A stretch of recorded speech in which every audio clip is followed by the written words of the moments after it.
Bienvenue sur Mag. Aujourd'hui, on a la chance d'être avec Katharina Kubrick. How are you today? I'm very well, thank you. So happy to be there, I guess. The weather was not so good, but it was fine. It was okay. I live in England, so I'm used to it.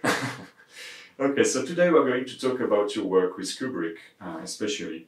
Kubrick, for like many people, has been probably one of the best directors in the world, and Kubrick's style has become a model for like every people, I guess. Today, many mainstream film, not indies, seems to no longer trust, from my point of view, the intelligence of the spectator and give the impression that a permanent text explanation is needed. For me, one of Kubrick's strengths lies in the care given to the characters and the tight focus on the subject itself. Could you tell us more about Kubrick's writing method and how you had like some inside perspective with Kubrick?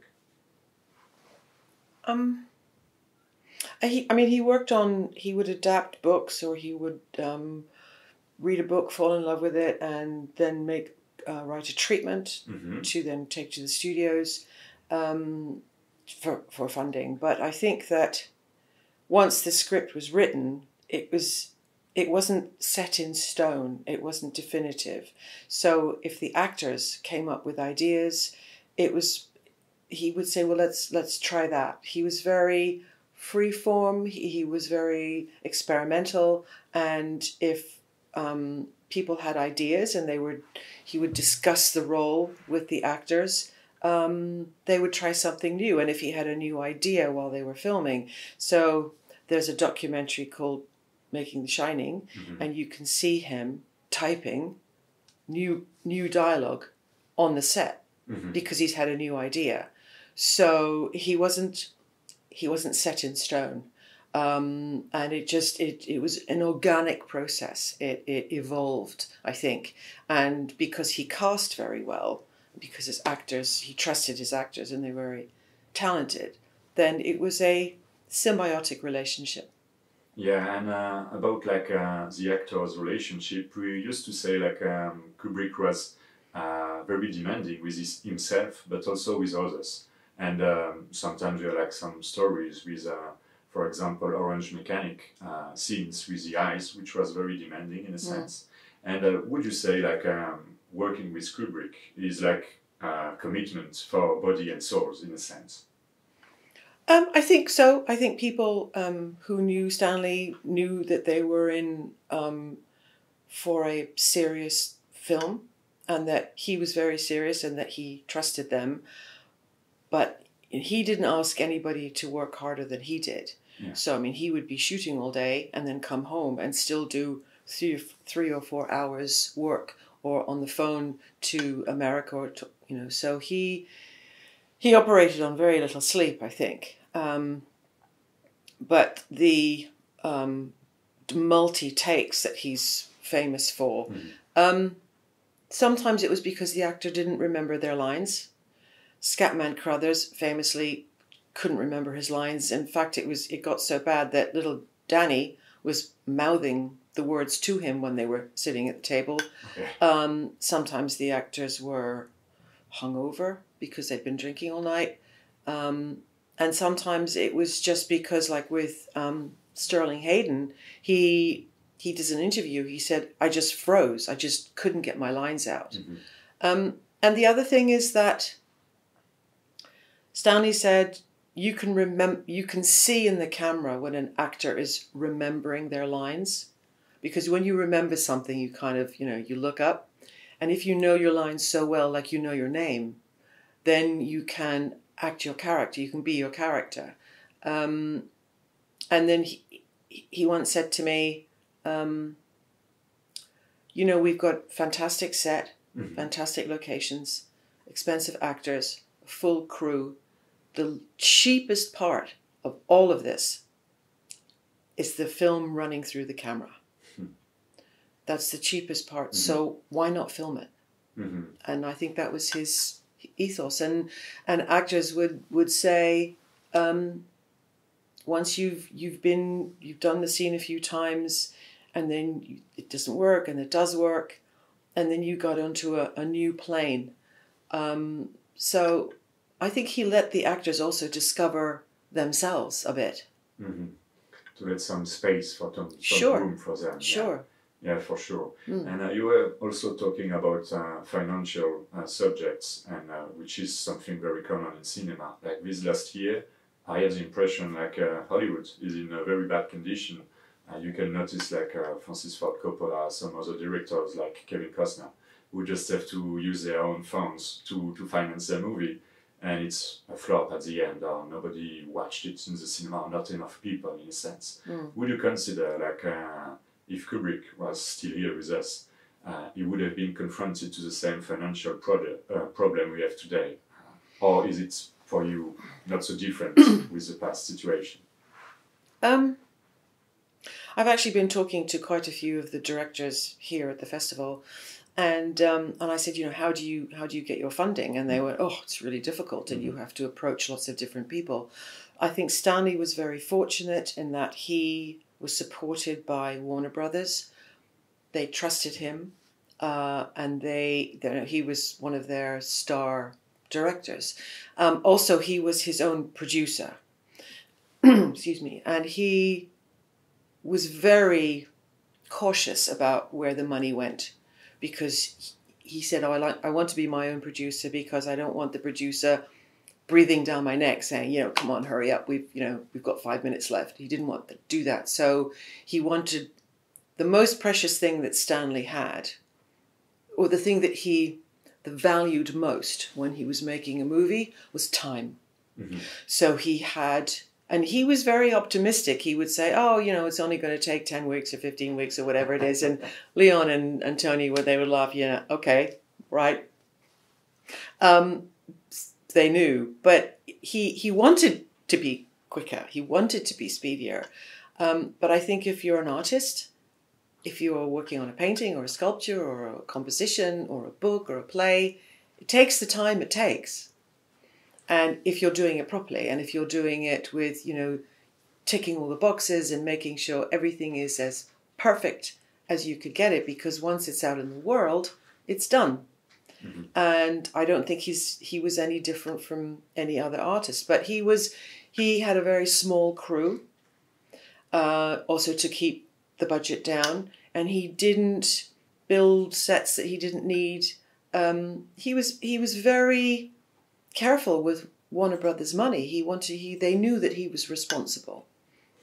About the crew, I'm thinking about something, because sometimes we can hear like people complaining about like the production today because there are too many people involved. So would you consider like if Kubrick was still here, he would have been still working like with a small crew, even if it seems to be almost impossible today because of SFX and some other stuff for big production?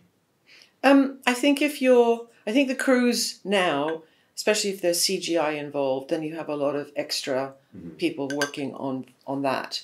But he preferred a small crew. Most of the crew that he worked with came with him on every film. He liked to work with the same people he trusted, and people, you know, whose careers then went up because they worked with Stanley. So working with Stanley was very good for them. Yeah.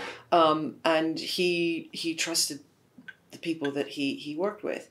I remember there's a story with Paul Thomas Anderson, who came to visit him on set, and I think it was on The Shining maybe, and Stanley really liked Boogie Nights. Mm-hmm. And he was very impressed with that movie, and that he'd written his own script and all of that. And so they're walking around the set, and Anderson said, "Where are all the crew?" And Stanley just turned around him and say, "Well, you know, how many do you need?" And then Anderson felt like a really, you know, Hollywood schmuck, you know, that he felt really foolish, because he just, okay, fair enough. So you need the people you need, and if the people that you hire are very good at their job, I mean, there's always going to be people standing around on a film set. And, you know, I worked on a lot of films that were not Stanley's films with huge crews. And if I was art department and you're on standby on the set, unless you really have something to do, you're standing there waiting for something to go wrong, and then you have to be there to fix it. So there's a lot of that goes on. I also want to talk about the music influence in his work. Like music occupies a central place in Kubrick work, which in my opinion also offers a less talkative and more situational perspective to talk about subjects. Can you just maybe explain us how important it was, like the music composition for Kubrick?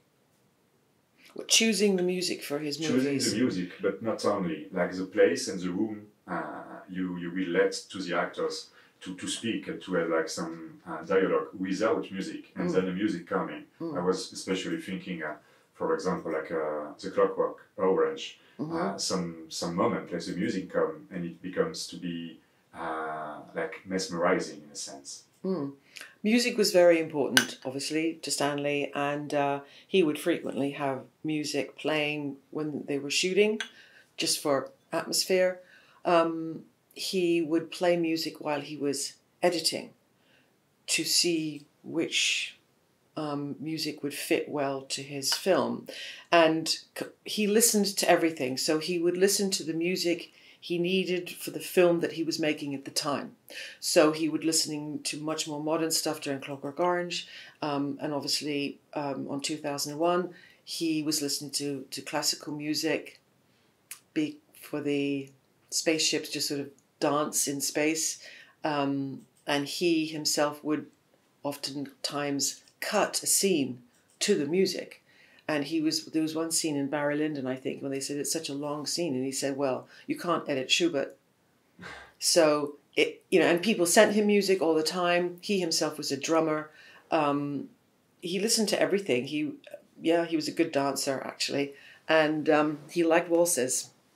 And I know in Full Metal Jacket, I think, somebody said to him, have you heard Wooly Bully?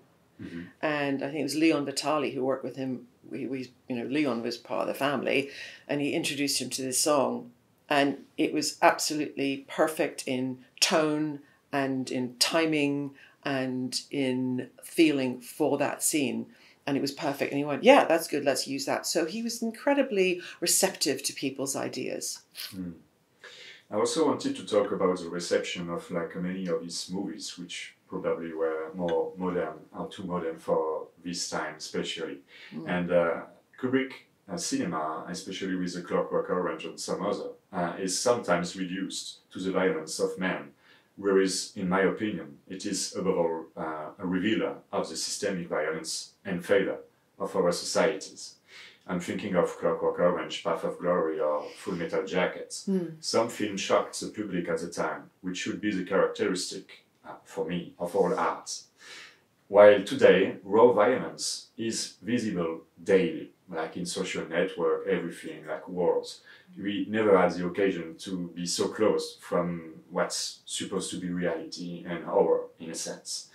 For your point of view, how would Kubrick have reacted to this permanent exhibition of politics and violence today? It's a philosophical question. Sure. I mean, his films, if you look at all of his films, there was an underlying theme about how, as you say, how violent and stupid people are, and how they make mistakes, they ruin their own lives. Barry Lyndon, he ruined his own life. Alex was on a dark path and living in a society that actually presaged the punk movement in the UK. So it was kind of prescient, really. I think if Stanley was alive now, he'd be very depressed with what's going on. He was very worried during the Cuban Missile Crisis, which was very short, very scary, made a movie about it. And I think that he knew very well how human beings are their own worst enemy.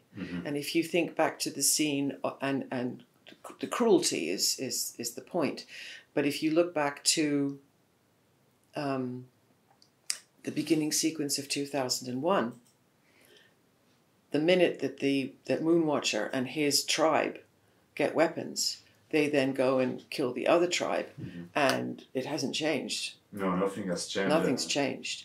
So, if anything, it's worse, because the bones are bigger, the tools are more dangerous, and people are more divided and more tribal.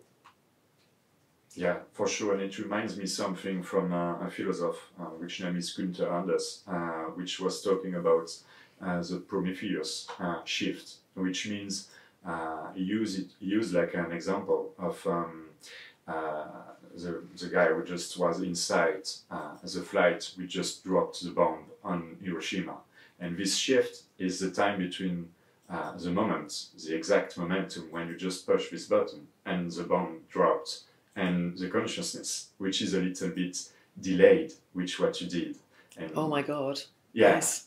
And today, I think like this shift has never been so present in a sense. So I don't know, like recently in Venice, I had the occasion to watch another like documentary between fiction and reality, which named in 2073, and so it's in the future. And at this point, like the girl, like it's a fiction, it's just asking to the public, have you ever protested in a sense? And before, you can just watch some real things from our society, Duterte, Trump, some other guy, like a documentary. And at this point I was thinking, is it really the lack of knowledge for people which just provide us like to just react, or is it something else in a sense? So for a director today, is it still possible for your point of view to have like some anticipation, sci-fi perspective, or is it already here in a sense? I think it's already here, also because news is instantaneous. You can hear what's going on the other side of the planet in the click of a button. And therefore, because human beings are so tribal, you've got the politics, you've got the dictators, religion, fighting over land, but it's now, and the people who want to take control, as they always have, are instilling fear of the other. And the way that people are moving and migrating across, people have always migrated to better lands, more food, more water, better weather. They've always done that through human history. So that's not changed. It's just happening more quickly. And because people are afraid, they're not doing so well, they don't have the money they think they need, there is a preconceived idea that unless you have certain things that you're not doing well. And so people are afraid that other people will take their jobs, whereas a lot of those people who are doing the jobs that they don't want to do are providing, the food and the energy that they need. So taking their job reminds me about all the movie from the last century about extraterrestrials, like aliens coming, which was like a critique from the migrants in a sense. Exactly. So people get angry when they're being lied to, and they're being made to fear other people. And some people, there is a lot to fear. There is a lot of violence and anger and hatred, and it's incredibly depressing. Sorry. Yeah, it's incredibly depressing, and I try not to watch the news first thing in the morning because that really annoys me for the rest of the day. But what are you going to do? I don't know how he would deal with it. He would be very upset with what's going on, of course. Because sometimes I'm thinking, is it still possible to shock the audience, like to create like a real reaction, like for political subject, for example? Just to precise my question, I was thinking about this special picture everybody saw in the past, in the Vietnam War, like the burned girl with napalm, okay?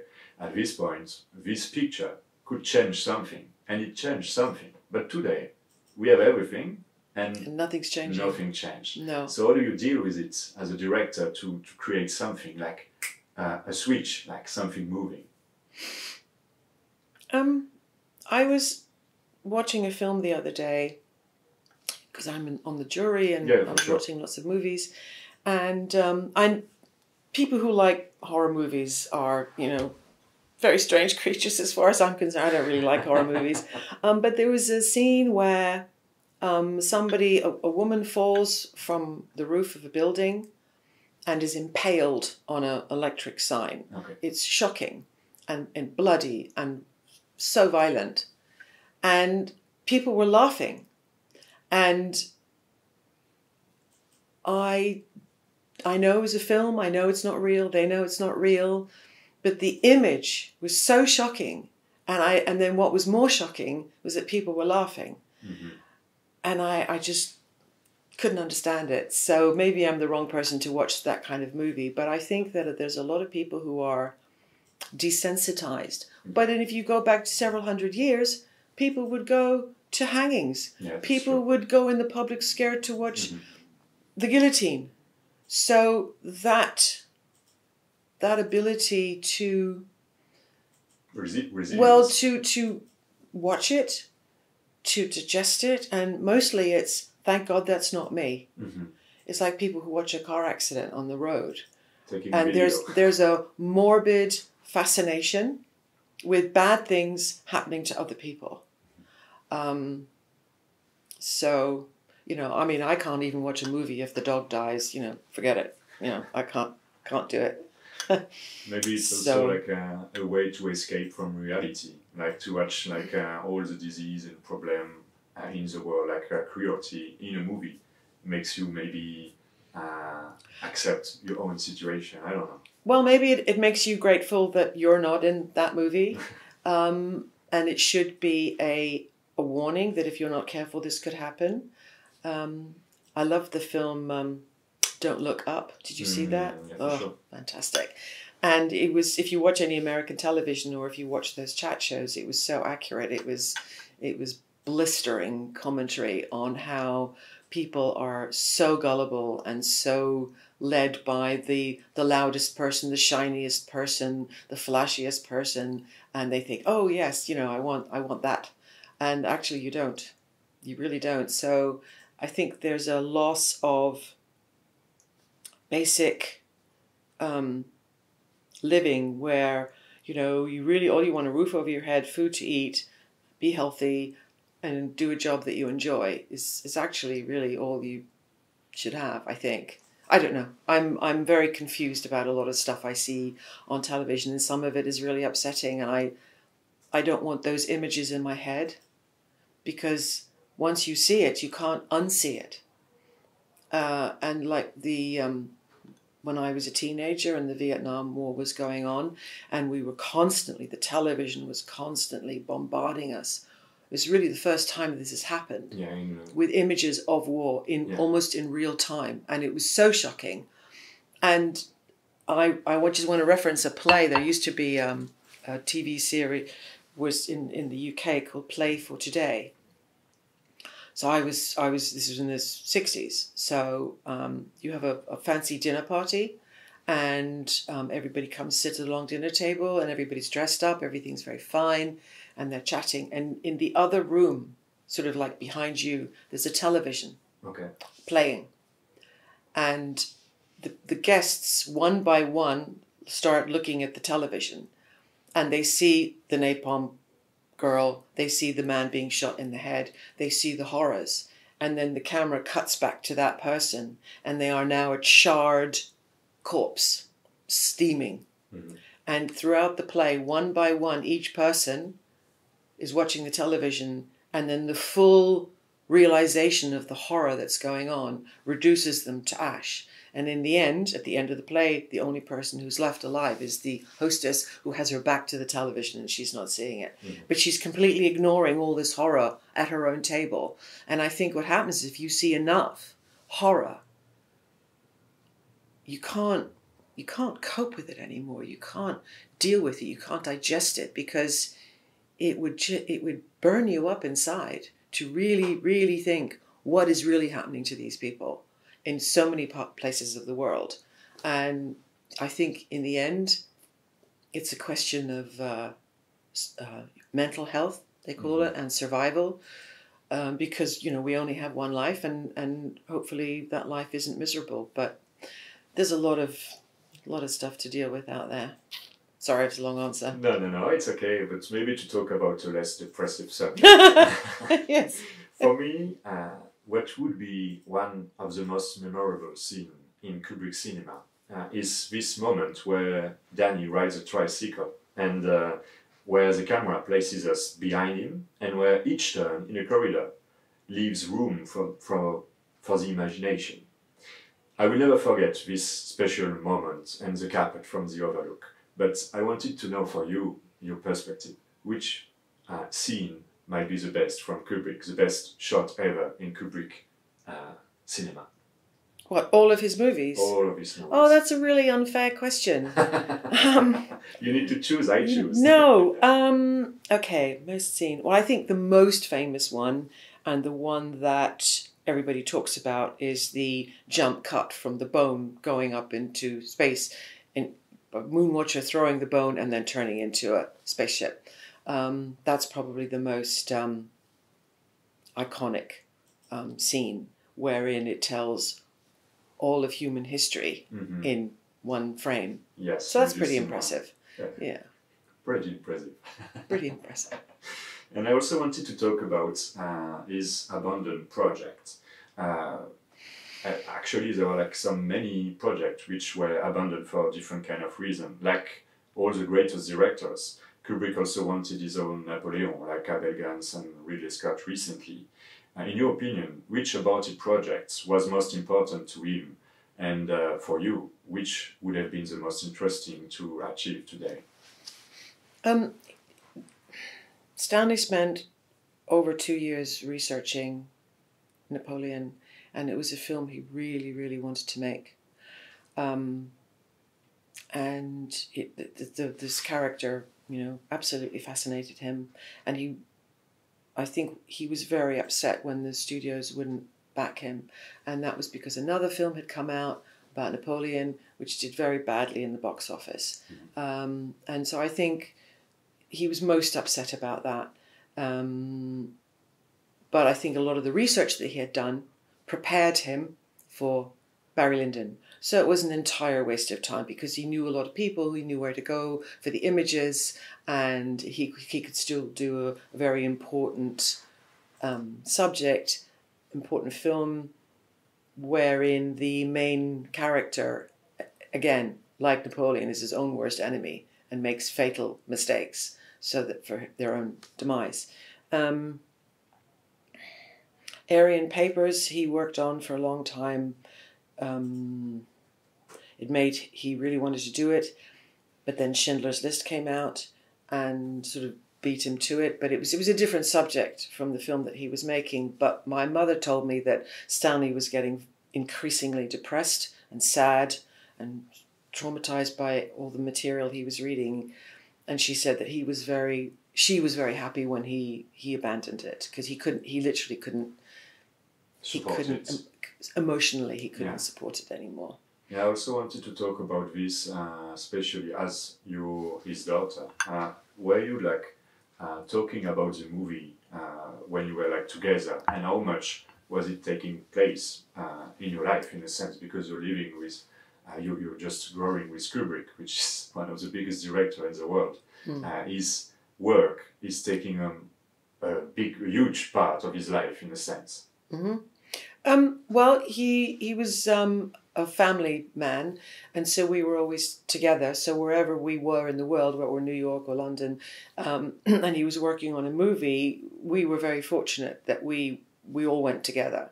You know, he never sent us off to boarding school or anything. So, and my mother was a painter, so she could set up a studio wherever she was, and he could set up an office wherever he was, and he organized his life so that he could have as much room as possible to work from home and sleep in his own bed at night, and he didn't have to travel. I mean, at Abbott's Mead, a house we lived in for a while, she said to Stanley, could we have at least one room that isn't an office? So we had a living room that was all decorated and fancy, and so he wasn't allowed in there with his but the other room, the screening room and the dining room, became an office. So any spare room that didn't have a bed in it became an office. And you get used to watching somebody working.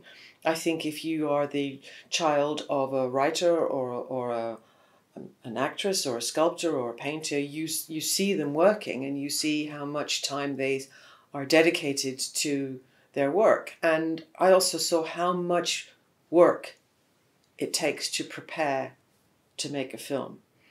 So I think as anybody who works from home and has their family around, those children and that family dynamic molds itself around the person who's working. I think it's better than having, say, a father or a mother who's traveling all the time and never at home, and you never see them, and they're a stranger. You're raised by somebody else. So I'm very lucky that I'm very grateful that he was such a family man.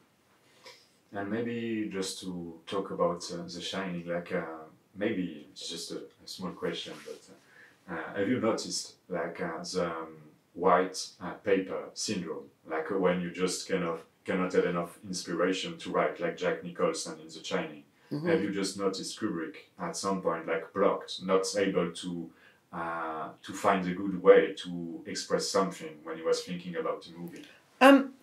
Sure. He would say, I can't find an end. I can't find, how we're going to do it. And he would navigate. I mean, his notes and his papers were full of ideas, alternate endings. What was he going to call the movie? What was the poster going to be like? And he was constantly playing around with different ideas. So, of course, he was like anybody else who was trying to make something as best as he can. And I mean, he wouldn't obviously discuss those sort of problems with me unless he said, I don't know what to do. And when he told us that he thought that he was going to get Stephen to direct AI, we were really surprised because he'd been working on it for quite some time. Mm-hmm. He got this great artist to do these wonderful sketches. And, sorry, I've got a really sore throat. And he just said, well, I'm going to make it, if I do it, I'll make it too dark. I'll make it too serious. It's more Stephen's milieu, really, his genre. And he'll have more bums on seats. And I'll produce it, and Stephen can direct it. And at the time, Stephen didn't have time to do it. And I can't remember what else he was working on, but I'm very, very glad he made the movie, and which is a pretty dark movie, mm-hmm. anyway, without Stanley's influence. So I think it's powerful stuff. So thank you for your answers in this conversation. We learned quite a lot about Kubrick and your work. So thank you. You're welcome.